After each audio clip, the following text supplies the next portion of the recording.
ఓం శ్రీ గురుభ్యో నమ. ఓం శ్రీ మాత్రే నమ. శుక్రగ్రహము సుఖాన్ని, భోగాన్ని, సౌఖ్యాన్ని, ధనాన్ని, లగ్జరీ లైఫ్ని ఇచ్చేది శుక్రగ్రహం.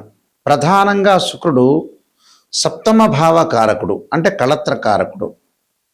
వివాహం అనేది ప్రతి మనిషి యొక్క జీవితంలో ప్రధానమైన ఘట్టంగా చెప్పుకుంటాం మనం. సప్తమ భావాధిపతి శుక్రుడు, అంటే వివాహాన్ని జరిపించేవాడు. కొన్ని కోట్ల మందికి కూడా వివాహాన్ని జరిపించే కారకుడు ఎవరు అంటే శుక్రగ్రహం. అంటే శుక్రుడు కొంతవరకు ధనాన్ని ఇస్తాడు, పరిపూర్ణంగా వివాహాన్ని ఇచ్చేవాడు. సుఖము, సౌఖ్యము, నిద్ర, వాహనాలు, బంగారు నగలు, మంచి దుస్తులు, కళలు, సినిమాలు, డ్రామాలు, అలానే ఛానల్స్, కాస్మెటిక్స్ సంబంధించినవి, బంగారు నగలు, దుస్తులు, ఇలాంటివి మొదలుగానవన్నీ ఇచ్చేది ఏంటంటే అందాన్ని ఇచ్చేది కూడా శుక్రగ్రహమే. శుక్రుడు జూలై 16 నుంచి 26వ తారీఖు వరకు కూడా శుక్రుడు పుబ్బా నక్షత్రంలో సంచారం చేస్తుంటాడు. ఈ పుబ్బా నక్షత్రంలో సంచారం చేయటం వల్ల మనకి ఎలాంటి ఫలితాలు జరగబోతున్నాయి? పుబ్బా నక్షత్రానికి అధిపతి శుక్రుడు. ఏదైతే శుక్రుడు పుబ్బా నక్షత్రం తన సొంత నక్షత్రంలో ఉండటం వల్ల గోచారరీత్యా మేషాది ద్వాదశ రాశుల వాళ్ళకి ఎలాంటి ఫలితాలు జరుగుతున్నాయో, వాళ్ళు ఎలాంటి రెమెడీస్ చేసుకోవాలో తెలుసుకోవాలి. గోచారరీత్యా ఏమిటి అంటే, ఎవరైనా సరే జాతకాన్ని గోచారరీత్యా మనం చూసుకునేటప్పుడు తన సొంత రాశి నుంచి శుక్రుడు 1వ స్థానంలో కానీ, 2వ స్థానంలో కానీ, 4, 5 స్థానాల్లో కానీ, 8, 9, 11 స్థానాల్లో శుభత్వాన్ని ఇస్తాడు. మిగతా స్థానాల్లో అశుభత్వాన్ని ఇస్తాడు, అంటే చెడు చేస్తాడని అర్థం. ఇది గమనించాలి. దానికి పరిహారాలు ఎలా చేసుకోవాలి? శుక్రగ్రహం వల్ల మేషాది ద్వాదశ రాశుల వాళ్ళకి ఎలాంటి ఫలితాలు జరగబోతున్నాయో తెలుసుకుందాం. సింహరాశి వారికి 10 రోజుల పాటు ఏ విధంగా ఉండబోతుంది? సింహరాశి వారికి వచ్చేటప్పటికల్లా జన్మంలోనే శుక్రుడి యొక్క సంచారం. అంటే ఇక్కడ దశమ రాశ్యాధిపతి సింహంలో సంచారం చేయటం, అంటే జన్మంలో సంచారం చేయటం వల్ల ఎలాంటి ఫలితాలు జరుగుతాయి అంటే, 1వ స్థానంలో ఉండటం వల్ల ఆనందము, అలానే కార్య సాఫల్యత, పరస్త్రీతోటి కలయికలు, భోజన సౌఖ్యము, వస్తు ప్రాప్తి కలుగుతుందని శాస్త్రం చెప్పారు. అంటే ఏదైతే మనం తలపెడతామో ఆ పని అనేది విజయం సాధించటం, అన్య స్త్రీలతోటి యువకులతో పరిచయాలు బాగా పెరగటం, స్త్రీ మూలకంగా భార్య మూలకంగా ఆస్తులు సంక్రమించటం, వృత్తి ఉద్యోగాలందు ఆశించిన మంచి లాభాలు, కార్య అనుకూలత, విలువైన ఆభరణాలు, నూతనంగా ఎవరో వ్యక్తుల యొక్క పరిచయాలు, వ్యాపారపరంగా లాభాలు, ఖర్చులు మటుకు నియంత్రణ చేసుకోవడం చాలా ఇంపార్టెంట్. ఖర్చులు వస్తుంటే ఆదాయం పెరుగుతుంటే ఆదాయంతో పాటు ఖర్చు కూడా బాగా పెరిగే అవకాశాలు ఎక్కువ ఉంటాయి. ఎసెట్స్, ఆస్తులు కొనుగోలు చేసే అవకాశాలు ఎక్కువ ఉంటాయి. బంధుమిత్రుల యొక్క కలయిక, కుటుంబ సౌఖ్యం కూడా పొందే అవకాశాలు బాగా ఎక్కువ ఉంటాయి. అంటే కుటుంబ పరంగా కూడా సౌఖ్యాలు, సుఖము, సౌఖ్యము, భోగము లభించే అవకాశాలు బాగా ఎక్కువ ఉంటాయి. కాబట్టి అనుకూలమైన ప్రయత్నాలు జరుగుతాయి. శుభ కార్యక్రమాలు కూడా వీళ్ళకి అనుకూలించే అవకాశాలు ఎక్కువ ఉంటాయి. తప్పకుండా వీళ్ళు కమలాదేవి యొక్క స్తోత్రపాలన చేయటం, బొబ్బర్లు దానం చేయటం వల్ల కూడా వీళ్ళకి మంచి ఫలితాలు జరిగే అవకాశాలు ఖచ్చితంగా ఉంటాయి. ఇవన్నీ కూడా గోచారరీత్యా చెప్పబడే ఫలితాలు అంటారు. బర్త్ చార్ట్కి గోచారరీత్యా చెప్పబడే ఫలితాలకి లాట్ ఆఫ్ డిఫరెన్స్ ఉంది. ఇక్కడ బర్త్ చార్ట్లో చాలామంది కూడా శుక్ర మహర్దశ అనుకుంటారు. ప్రతి వాడికి కూడా ప్రతి లగ్నానికి శుక్ర మహర్దశ కలిసి రాదు. కొన్ని లగ్నాలకు శుక్ర మహర్దశ కలిసి వస్తుంది, కొన్ని లగ్నాలకు శుక్ర మహర్దశ కలిసి రాదు. ఉదాహరణకు వృషభ లగ్నం ఉందనుకోండి, వృషభ లగ్నానికి శుక్ర మహర్దశ కలిసి వస్తుంది. అంటే అందరికీ కలిసి, ఆ శుక్రుడు కూడా ఎక్కడున్నాడో చూసుకోవాలి. తులాలగ్నంలో పుట్టిన వాళ్ళందరికీ కూడా శుక్ర మహర్దశ కలిసి వస్తుంది, కలిసి రాదనేది కాదు. ఎందుకంటే 1, 5, 9 త్రికోణాలు శుభత్వాన్ని ఇస్తారని జ్యోతిష్ శాస్త్రం చెప్పబడింది. అంటే ఆ శుక్రగ్రహం కూడా ఎక్కడుంది అనేది కూడా మనం అనాలిసిస్ చేసి చూడాలి. ఒక జాతకాన్ని అనాలిసిస్ చేసేటప్పుడు ఖచ్చితంగా భావాధిపతులు, రాశ్యాధిపతులు, ఆ రాశిలో ఉన్న గ్రహాన్ని కూడా చూడాలి. భావాధిపతులు చాలా ముఖ్యమైనవి. అంటే తనుభావాధిపతి రవి, ద్వితీయ భావాధిపతి గురువు, తృతీయ భావాధిపతి కుజుడు, చతుర్థ భావాధిపతి చంద్రుడు, ఇలాంటి భావాధిపతులను అనాలిసిస్ చేయాలి. పంచమ భావాధిపతి గురువు. అంటే భావాధిపతుల్ని అనాలిసిస్ చేయాలి, రాస్యాధిపతులను కూడా అనాలిసిస్ చేయాలి.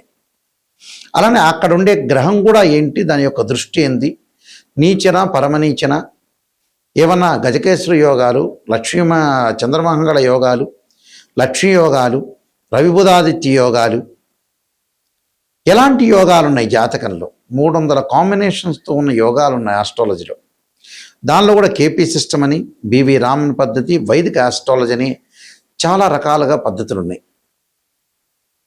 అంటే సబ్ లాట్స్ చూడాలా, కేపీ సిస్టంలో ఎలా ఉంటుంది, భావాలు ఎలా ఉంటాయి, పాజిటివ్ భావాలకి దాని యొక్క వ్యతిరేక భావాలు ఏ విధంగా ఉండబోతున్నాయి కేపీ సిస్టంలో, అలానే వైదిక ఆస్ట్రాలజీలో ఎలా ఉండబోతుంది, ఇలాంటివన్నీ కూడా ఆస్ట్రాలజీ పరంగా నిజం తెలుసుకోవాలి. చాలామంది కూడా ఆస్ట్రాలజీని అప్రోచ్ అయిన తర్వాత నిజం తెలుసుకోరు. వీళ్ళు అబద్ధాల ముసుగులు, అసత్య ముసుగుల్లో ఉంటారు వీళ్ళు. దానివల్ల ఆస్ట్రాలజర్స్కి ఏం జరిగేది ఏం లేదు. క్లయింట్కి, మా దగ్గరకు వచ్చిన కస్టమరే మోసపోయినట్టు అవుతారు. నిజాన్ని తెలుసుకుంటేనే మీకు నిజం తెలుస్తుంది. ఎందుకంటే ఎక్కడైతే ప్రపంచంలో ఒకటే ఒక సత్యం ఉంది. మీరు ఎన్నిసార్లు తిరుపతికి వెళ్ళినా, ఎన్నిసార్లు శ్రీశైలంకి వెళ్ళినా, ఎంతమంది ఆస్ట్రాలజర్ తెలుసుకున్నా కూడా నిజం ఏంటంటే ఎక్కడైతే నెగిటివ్ ఉంటుందో దాన్ని మనం పాజిటివ్ చేసుకుంటేనే లైఫ్. అది గనక లేకపోతే జీవితంలో ఎన్నిసార్లు టెంపుల్కి వెళ్ళినా, ఎన్నిసార్లు తిరుపతికి వెళ్ళినా, ఎన్నిసార్లు శ్రీశైలంకి వెళ్ళినా కూడా భగవంతుడి దగ్గరికి వెళ్తున్నాడనే ఒక లెక్క క్యాల్కులేట్ మాత్రం ఉంటుంది. కానీ భగవంతుడి దగ్గరికి వెళ్ళడం తప్పనేది ఏం లేదు. భగవంతుడి దగ్గరికి వెళ్ళాలి, ప్లస్ నెగిటివ్ని పాజిటివ్ చేసుకోవటం ఎలాగా. ఆయన యొక్క అనుగ్రహం ఉంటేనే మీకు నెగిటివ్ని పాజిటివ్ చేసుకోగలుగుతారు. కానీ మనం కూడా గమనించాలి, అసత్యం అనేది ఎప్పుడు కూడా సత్యదూరం అంటారు. నిజాన్ని తెలుసుకుంటేనే చాలా మంచి. నిజం నిప్పు లాంటిది. నెగిటివ్ని తెలుసుకోండి, ఆ నెగిటివ్ని పాజిటివ్ చేసుకోవటం ఎలా, దాన్ని ఓవర్కమ్ చేసుకోవటం అనేది తెలుసుకుంటే మీరు జీవితంలో కంప్లీట్ మ్యాన్ అయినట్టే. ఎందుకంటే చాలా ఇంపార్టెంట్ ఇవి. ఎందుకంటే మనకి జీవితంలో సమయం లేదు. ఒక మూవీలో నందమూరి బాలకృష్ణ చెబుతాడు, సమయం లేదు మిత్రమా అని. చాలామంది కూడా సమయం ఉంది అని అనుకుంటారు, నిజానికి సమయం లేదు. 55 ఏళ్ళు 60 ఏళ్ళు దాటంగానే బ్యాగ్ సర్దుకొని రెడీగా ఉండాలి. ఎందుకంటే సమయంలో ఎంతైతే భగవంతుడు సమయాన్ని ఇచ్చారో దాన్ని సద్వినియోగం చేసుకున్న వ్యక్తే అతనే సూపర్ స్టార్. మిగతా వాళ్ళందరూ అట్టర్ ఫెయిల్ స్టార్స్ అని అర్థం.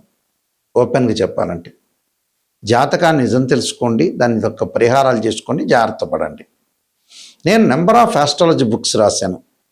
అందులో కాలసర్ప యుగము, కాలసర్ప చంద్రిక, రాహుకేతువులు, ఛాయాగ్రహాలు, అలానే పుత్రగణపతి వ్రతము, స్వప్నశాస్త్రము, వివాహ మార్తాండము, అలానే జాతక చంద్రిక, సర్వదేవతా గోత్రములు part 1, part 2, prediction of astrology, transit of results, అలానే బృహత్ పరిహార సింధు, అలానే బృహత్ పరిహార సింధుతో పాటు నవగ్రహ దోషాలు పోవడానికి దశమహావిద్యలు, ఇలాంటి నంబర్ ఆఫ్ ఆస్ట్రాలజీ బుక్స్ రాశాను. ఇవన్నీ కూడా మా దగ్గర దొరుకుతాయి, లభ్యమవుతాయి. రాజమండ్రిలో కోటగుమ్మం సెంటర్లో మోహన్ పబ్లికేషన్ వారు ఉంటారు, వారి దగ్గర కూడా ఈ పుస్తకాలన్నీ కూడా లభ్యమవుతాయి. అంటే కేవలం జాతకం చూసేయటమే కాదు, వాస్తుపరంగా కూడా లైఫ్ అనేది ఎలా ఉండబోతుంది, వాస్తుపరంగా ఎలాంటి నిర్ణయాలు తీసుకోవాలి, వాస్తుపరంగా ఏ విధంగా ఉండబోతుంది కూడా తెలుసుకోవాలి. మా వెబ్సైట్ www.nayakanti.com, nayakanti.in. అయితే నిజంగా జాతకాన్ని, ఒక వివాహాన్ని తెలుసుకోవాలంటే రాశిచక్రం, నవాంశం, భావచక్రం, దశలు, అంతర్దశలు. సంతానం కలగట్లేదు అని అంటే సంతానకారకుడు గురువుని చూడాలి. రాశిచక్రము, సప్తమాంశము, భావచక్రము, దశలు, అంతర్దశలు, సూక్ష్మదశ, ప్రాణదశలు, ఇలాంటి మ్యాథమెటికల్ క్యాలిక్యులేషన్ వేయాలి. అంటే ఏదే స్థానంలో నీచలో ఉన్నారు, ఉచ్చలో ఉన్నారు, ఇలాంటివన్నీ కూడా అనాలిసిస్ చేస్తేనే జాతకం. ఏదో అరకొరకుగా నాలెడ్జ్ చెప్పి మీరేదో మా కన్సల్టింగ్ ఫీజు ఇచ్చారని సంతృప్తికరంగా చెప్పడం అనేది కరెక్ట్ కాదు. ఎవరైనా సరే నా దగ్గరికి వచ్చేవాళ్ళు నాయకంటి గారి దగ్గర మేము బాగుపడాలనే వ్యక్తులు మాత్రమే నాకు ఫోన్ చేయండి. ఎందుకంటే మిమ్మల్ని నేను 10 మందిని ఒక్కళ్ళని బాగు చేసినా కూడా నా జీవితంలో కూడా సంతృప్తి కలుగుతుంది. అయ్యో ఈ వ్యక్తిని నేను బాగు చేశానని. ఎందుకంటే మేము వంశపారంపర్యంగా చెప్పేవాళ్ళం. మా నాన్నగారు కూడా ఇంటర్నేషనల్ ఆస్ట్రాలజీలో కౌన్సిల్ ఆఫ్ మెంబర్గా పనిచేశారు. సుదీర్ఘంగా ఆయన ఆస్ట్రాలజీలో రీసెర్చ్ స్కాలర్. మేము వంశపారంపర్యంగా మా గ్రాండ్ ఫాదర్ కానీ గ్రాండ్ ఫాదర్ పైన ఉండే మళ్ళీ వాళ్ళు కానీ అందరూ కూడా ఆస్ట్రాలజర్సే. కాబట్టి ప్రతి వాళ్ళని కూడా మనం బాగు చేయటం అనేది చాలా ఇంపార్టెంట్. మోరల్ ఇక్కడ ఒక ఆస్ట్రాలజీ పరంగానే కాకుండా ఒక మోరల్గా చాలా ఇంపార్టెంట్. అంటే ఒక మనిషి మన వల్ల బాగుపడ్డాడు, అతను గుర్తుపెట్టుకోవాలనే ఆలోచన కూడా కలగాలి. అందువల్ల ఖచ్చితంగా మా దగ్గరికి వచ్చే వాళ్ళకి కరెక్ట్గా రిజల్ట్స్ ఇస్తాము. అప్రోచ్ కాండి. నిజమైన వాళ్ళు మాత్రమే నాకు ఫోన్ చేయండి. స్క్రీన్ మీద స్క్రోలింగ్ అవుతున్న నెంబర్ ఉంటుంది. మా వెబ్సైట్ను కూడా మీరు చూడొచ్చు, www.nayakanti.com, nayakanti.in. మీ అందరికీ కూడా శ్రీ పరమేశ్వరి యొక్క అనుగ్రహం ఉండాలని ఆశిస్తూ సర్వేజన సుఖినో భవంతు.